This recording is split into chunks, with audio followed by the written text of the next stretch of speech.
Hey guys, Ismael here, back at it again with a gun review. Yeah, I was gonna say I don't even know what it's called.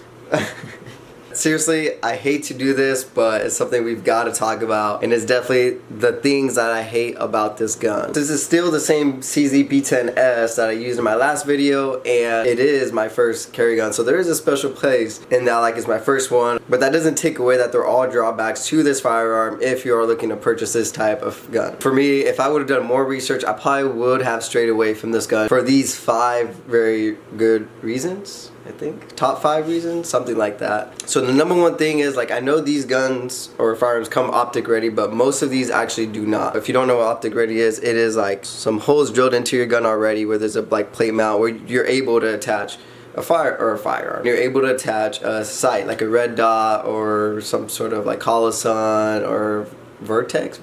Now it isn't really like in the CZ P-10 C and the F. Those are come optic ready for the most part, but with the S, for some reason they just decided not to really go for that. And yes, that is partly because of my fault. I probably did the lack of research. Come on, optic ready, like every gun should have it. At least the option to have the red dot is something that most gun manufacturers should have, especially in today's day and age. Now the second reason why I don't like this gun that much, I didn't realize till later down the line, was the trigger pull. I know I just talked about the trigger pull in my last video, how great it was, which it still is, but it still has its drawbacks. If you recall, I said I had about a 5-pound trigger pull, which quite a bit of strength to put on one finger, and by doing so you risk the decrease in accuracy when shooting further and further down range. At the same time, when it counts, you want to be able to get your shots on target, because at the end of the day, it's not about how fast you can shoot, it's getting your shots on target when they count. And me personally, I think I'm more of a fan of flat triggers, whereas this was more like a little oval kind of shape. And now the third reason why I don't like this gun is the barrel length. Like, yeah, it's got to be for concealed carry, so obviously in most situations you're not going to need to shoot at longer distances. Most occurrences happen within like 3-5 feet, at most probably 10 feet, but I feel like they could have gone a little bit longer with the barrel length just to help improve that accuracy a little bit. Or maybe I'm just that bad of a shooter. You could let me know down in the comments. Take this one, number 3, take it with a grain of salt, because that one's probably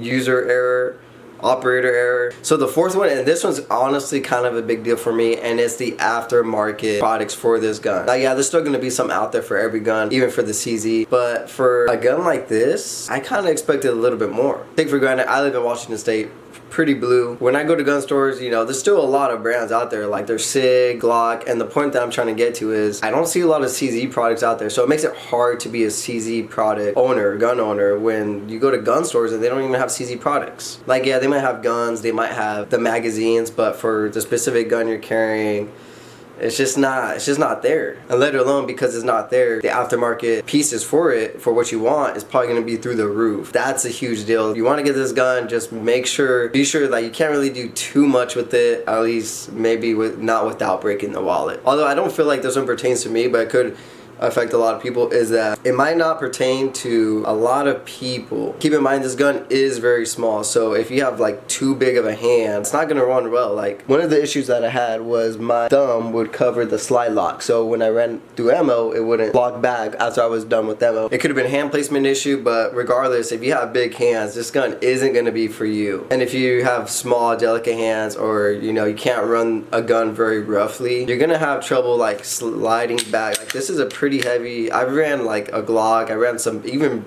bigger handguns that are easier to pull the slide back than this one. This one's pretty rough to handle. And again, like, I don't have that issue. I feel like I could run it pretty well. So if you got big hands, this gun's probably not going to be for you. And if you got smaller hands, maybe not as strong, or you're probably going to have a tough time running this gun. But in my overall opinion, I still love this gun. I think it's great. It has a little bit of issues, but what gun doesn't, right? At the end of the day, it's based off of preference. Did I mention that the price was like $500, $550, which isn't bad for a subcompact gun? I think it's underrated. I think it's still good of a purchase. But we got to talk about those issues so that we could improve upon them. I'm not sponsored in any way, obviously. But yeah, if you have this gun, let me know. Am I right or am I wrong? But that's going to be it for the CZ P-10S for a while. But let me know what you guys want to see. But that's gonna be it for today's video. Be sure to like and subscribe, and in the next video I'm gonna be talking about the controversial Glock 17. I'll catch you guys next time. Be safe and be aware.